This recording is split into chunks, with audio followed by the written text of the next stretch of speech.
I'm Wendy Leaver, and I've come here this morning to talk about being at Peninsula for a long, long time. I came to the school in 1974. I started to teach here in 75, and I finished in 2020.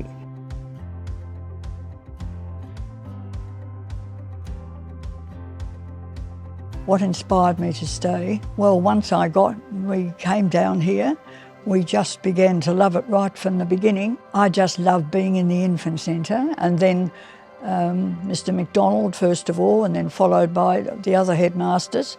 I was under about 4 headmasters and 4 principals, and the job grew, and I was asked to play for assemblies, I was asked to play for chapel services. I started with the dramas, and it just sort of grew and grew. I loved every moment of it. And the children were wonderful, and the staff were wonderful. Well, when I first came to ELC, there were only 24 children in preps, and then we added another 6 on, and there were 30 in grade 1 and 30 in grade 2, and we were just up on the hill in our own little world up there. I must say that the first thing that surprised me about coming here and being asked to assist in the ELC was the fact that the infant mistress called the children by numbers. She didn't call them by name, and she said, you'll have to learn all the numbers. So I had to learn to say 1, 4 and 5, would you go to the class? Oh, don't start me laughing. Start that again. I used to have to say number 1, number 2 and 5, would you go and get your slippers and put them on? And 15, 17, 19, would you please go to the toilet? No. And I really found this quite strange. But that was the way she did it in her way as the head of the infant centre. It didn't last, it just lasted for a little while until she left, and then we referred to the children by their proper names. They all had to wear slippers. They spent their time amongst learning how to read, write and do everything else, changing their shoes, because when they came in, they were in their outside shoes, and then they had to come in, take them off, put on their slippers, come into the room, and if they had to go to the toilet, well, number 15 and 17 would have to take off their slippers and put on their shoes and go to the toilet. So there were a few things about it that were different, but they loved it all. When we started religion, one of the things that I was keen to do was teach them grace. And so I taught them a grace in Latin, not English, in Latin, and they learnt how to sing it. I made up a little tune, and they all used to sit along the trestles up at the infant centre, 84 children, or at lunchtime, and I'd say 1, 2, 3, and immediately, with their lunches untouched, immediately they would sing Benedictus Benedicat Piriason Christum Domine Nostrum Amen, and then quickly starting everyone. And they thought that was wonderful. And they went home and told their parents that they could speak in Latin, and the mothers were fascinated. The fathers were a bit hungry sometimes, and they'd go to start eating at the table for night dinner, and then the children would say, Daddy, Daddy, you can't eat yet, we haven't said thank you to God. So they were some of the things that I tried to introduce, and they seemed to work well.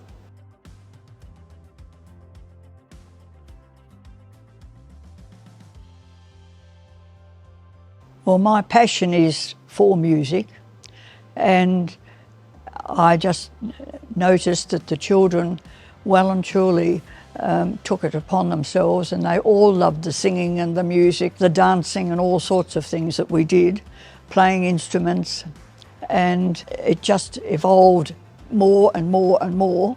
And we had a very large repertoire of songs. We'd come down to the chapel and we had an assembly in our own ELC every Tuesday, and they would sing the school song, which took a bit of learning when you first knew, and they'd sing the school song, and then they'd have some of the notices, and the infant mistress then had changed, and she would talk to them all, and they'd reply, and then we'd put on some musical items each week. The preps would do something, and the grade ones would do something, and the grade twos, and then they'd all do something together. And it passed very quickly, and they'd say, "Oh, is it time to go back to school?" Yes, it was.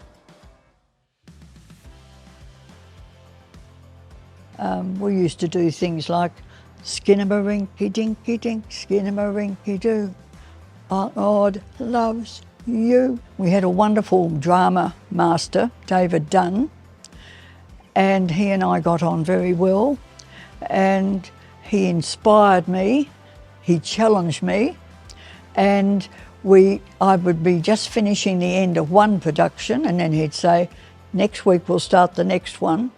And that went on for years. He was here for years.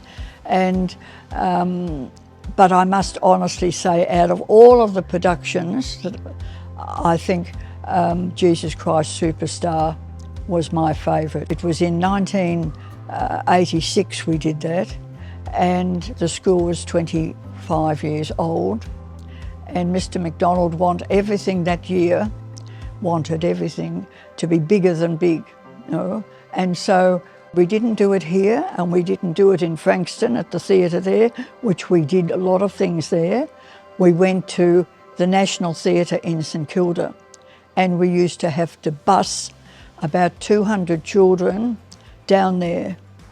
And we had a school bus, and then we had a couple of hired buses, and we'd leave in the afternoon for our rehearsals, or then when we went on and produced it, and we'd take our tea with us, and we'd take our costumes with us, and we'd get there and we'd start to work. I had to work pretty hard because it was on for 3 weeks. It was on Thursday, Friday, Saturday for the first week, the second week and the third week. And then we even had to have another matinee because people were begging for tickets. And so I had to have 2 people for Jesus. I had to have 2 for Herod, 2 for the apostles and other people that were playing. Mary, of course, 2 Marys. And that took quite a lot of doing to, instead of just rehearsing with one soloist, it was a case of one, we'd do it for one, and then another time I'd do it for the other. So that was quite a big job. And funnily enough, I didn't see any of it because the orchestra is underneath, the orchestra pit is underneath the stage. And in those days, television, wasn't as, modern as it is today. And I was really playing in the blind. I mean, I had the conductor, and I watched him all the time, but I couldn't see. I just hoped to goodness that they were doing what they were supposed to be doing. But it was a wonderful experience, and it was a spiritual experience that the school hadn't had before. And so it was just a wonderful time, and I loved every moment of it. And it was when we were finishing that Mr. Dunn said, "Now, the next one I've got a good challenge for you. The next one, we'll start that next week."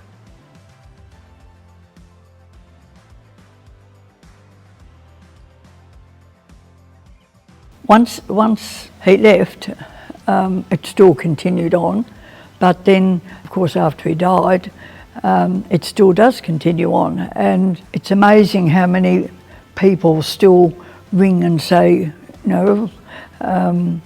does he still do baptisms, or does he still do weddings and all that? No, he doesn't.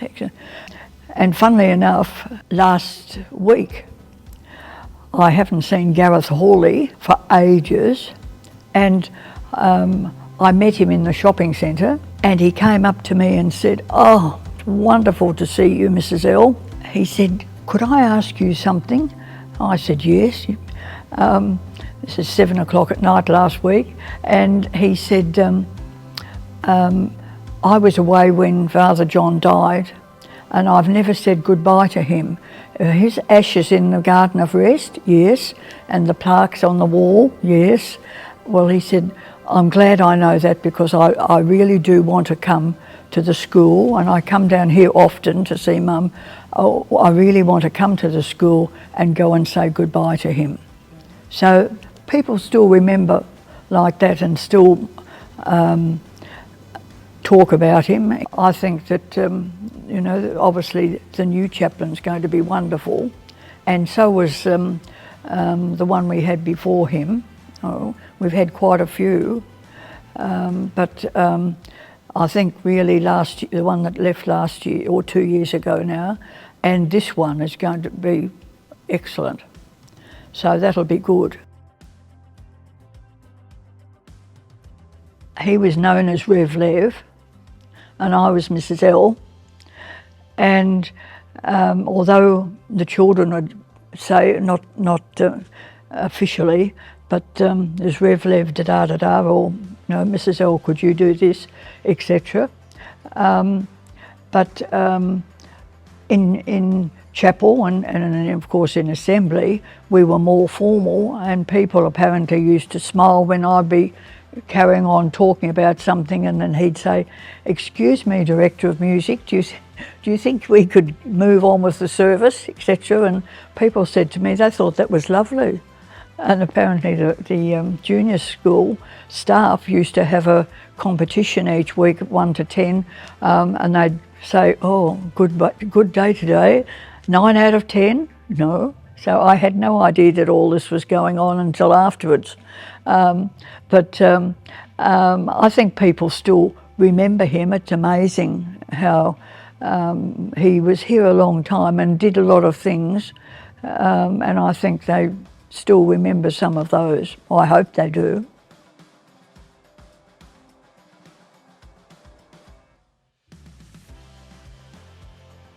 When we came down, we decided to have a Sunday service, and we had it in the foyer of the Assembly Hall.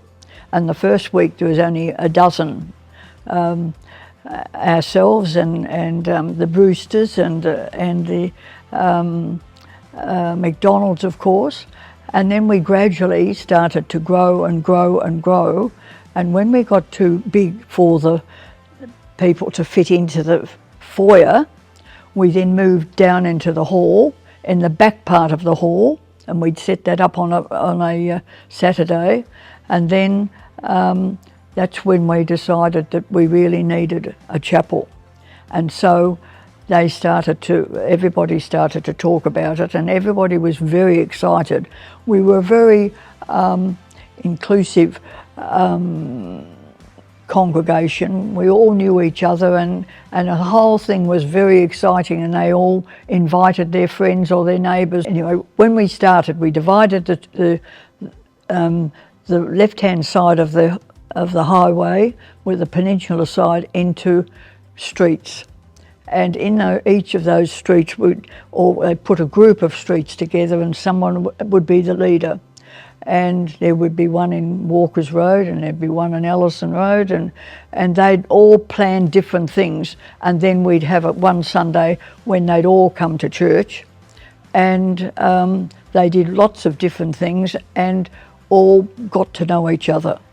And that was one of the main things that John was really hoping would happen, and it did.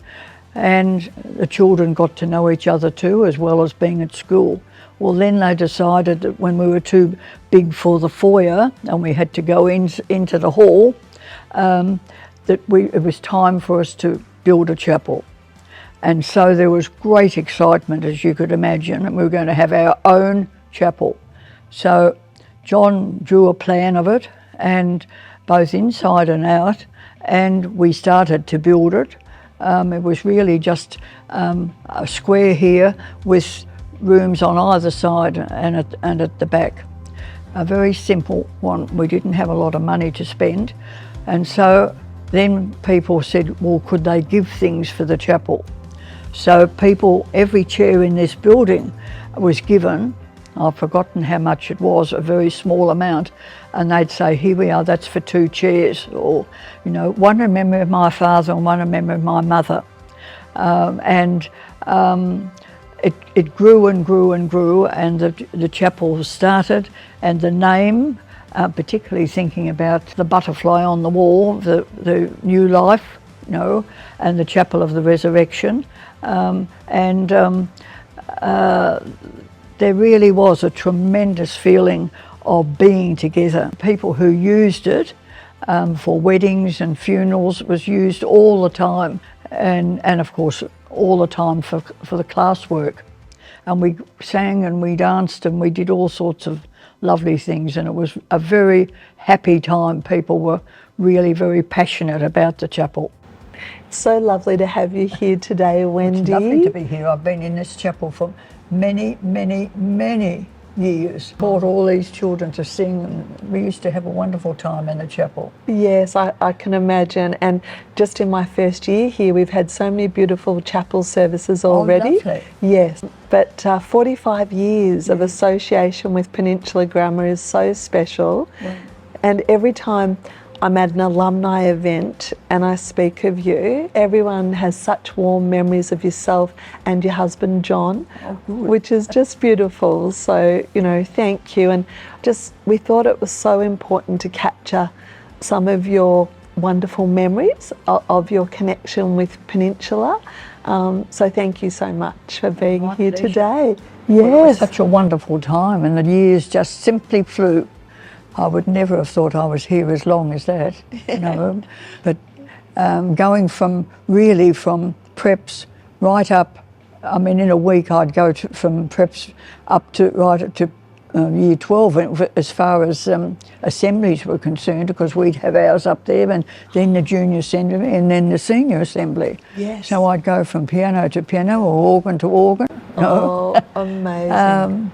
And we used to have a lot of fun when we'd have the senior assembly while they were all coming in, and it takes them a while to get in there. Yes. I would just play on the organ, play little bits and pieces that they all knew. Some of the productions that we'd done in the past, and we used to do lots and lots of productions. We had a wonderful drama man in those days, and I'd play bits and pieces, and you'd see them jigging along in their seat, you know. And then we got to the stage where somebody said, well, why don't you play some of the football songs? We all know that. So they'd say, Carlton, and I'd play about the Carlton song, or whatever it was, the St Kilda, you know, and I'd play the St Kilda song, and someone say, what about Richmond? Yes, I play. So music's really played a big part of my life in this school. Well, sounds like we should have you back to assemblies again Oh, for no. a visit. I think we could arrange that. No, but well, it fitted in very well, and lovely Simon, is he still playing? Yes, he certainly is. Wonderful. Beautifully. Oh, he's a beautiful pianist. Which is wonderful. He is, but he'd say to me, you're not going to leave, are you? You know, just tell me. Yeah. Well, could you reflect for us on how you've seen Peninsula change over the years? Apart from obviously growing as far as numbers are concerned and buildings are concerned, and of course then when we went co-ed, the two college girls used to come over here and join in our plays, and we were on television on Christmas Day, and we had to do it in the October, and we'd done nativity plays here all the time, every year. We had a very good orchestra, so did they, but they used to come and join our orchestra. Yes. And they would join the choir. What do you love about the Peninsula community? Oh, the togetherness of it. Yes. Of it. As you were saying before, you know, so many people know each other. Yes. Doesn't matter where you are, you meet somebody and they say, oh, hello, you're Mrs. Leaver, aren't you? I think you taught my grandchild, or your husband baptised my baby. And so there is a great togetherness. I've noticed, particularly from alumni events, that there's this beautiful sense of connection. That's right. And generation passing on that same sense of community spirit, which is very special. And I think, you know, where we're positioned, it's sort of, for me, where urban meets rural, but it's got Yes. beautiful elements of both. So Yes. it makes it a really special community. Oh, it's a very, Yeah. very happy community down Yes, here. yeah. And the girls and boys get on very well, you know. So And do you have any funny memories that you'd like to share with us? Any funny little anecdotes or stories? Or we always put on a nativity play at Christmas time with the littlies, and then we were suddenly asked to go all over the place, and we had to go to St Paul's Cathedral twice and put on a nativity play. My senior choir, they came and sang at St Paul's, and the littlies did the actions, and some of the orchestra here came up with me, and one of the fine violinists, she played the flute. I think she played the flute while the shepherds went down the aisle at St Paul's, and then some other people played trumpets for the kings to go down the aisle, and there was a lovely feeling there. But we had that they were nervous, terribly nervous, because we thought that there were going to be about 400 or 500 people coming, and there were, and from all the churches in Melbourne Diocese, they were invited, and this dear little girl, who I'd chosen as Mary, she was very nervous on the day and had been quite sick at home, but then she came and she was all dressed up, and they lifted the piano down into the chancel at St Paul's Cathedral. So I was just playing the piano and playing for the choir to sing, and the play was going on, and then all of a sudden this little vision in pale blue, like Mary, said, "Mrs. Leaver, I've lost Jesus." And I said, "You've what?" "I've lost Jesus. I can't find him." I said, "He's under the chair." And so I just kept on playing, you know, and all of a sudden back she came. "He's not under the chair, Mrs. Leaver. I can't find him." I said, "Well, just quickly pull your gown across your chest and pretend that you're nursing Jesus." Now, I don't know whether that sounded funny, but you know, Yeah. the mother nearly had a heart attack, but that was one of the That's right. funny little things that we did. It's quite important to the nativity play, isn't he, Oh, it Jesus? is. That would have been not so funny at the time, but funny when you look Exactly. back on it. And I bet that little girl, who's all grown up now, no doubt, Oh, yeah, she has is. She's great grown up with memories. 5 children. Yeah, but you must have done such a good job with the nativity plays. To be asked to do it at St Paul's Cathedral is a twice real at St. honour. Paul's. Yes. Well done, Once you. we were asked to go to St John's Tuac Oh, lovely. and put on a program there of singing and playing instruments, etc. And then we were asked about 3 or 4 times to go to the pharmacy college and put on Bush Church Aid and things like that.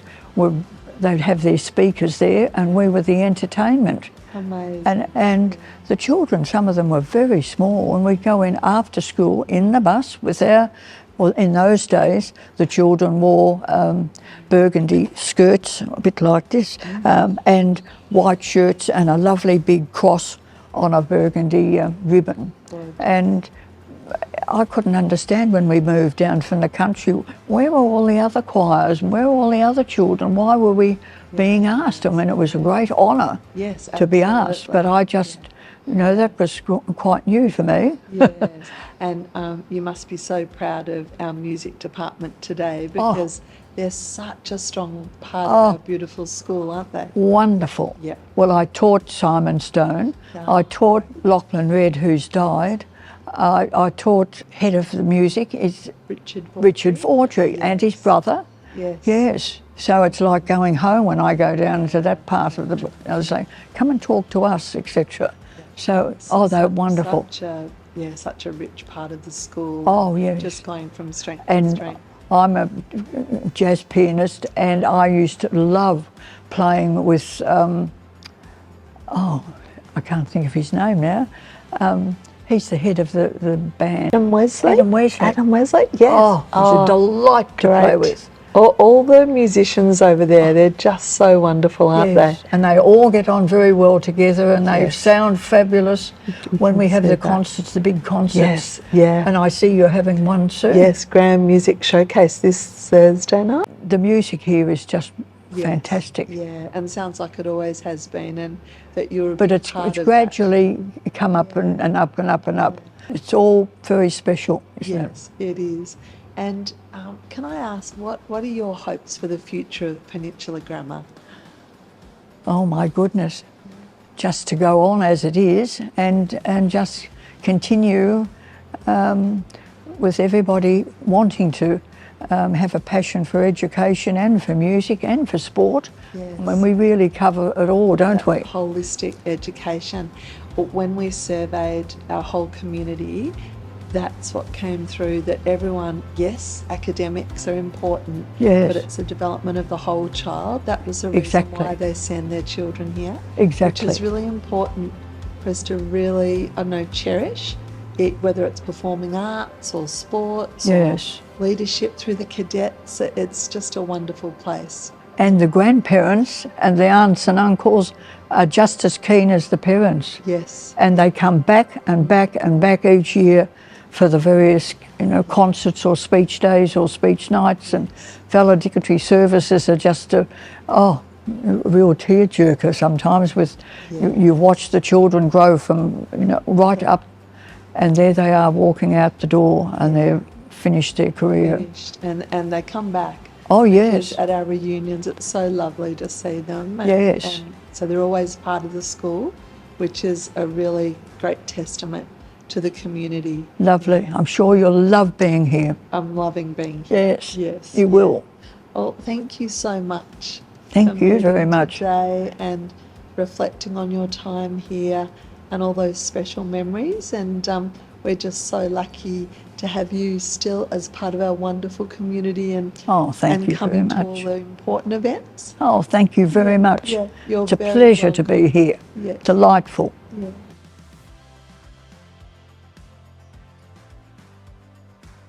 I hope I'll be remembered in many ways, but mainly I think I'll be remembered for all my music, because the music really flowed out of me, and hopefully all over the school, onto the children, senior and junior, and it was just my passion, and I loved it, John loved it, and we loved it together.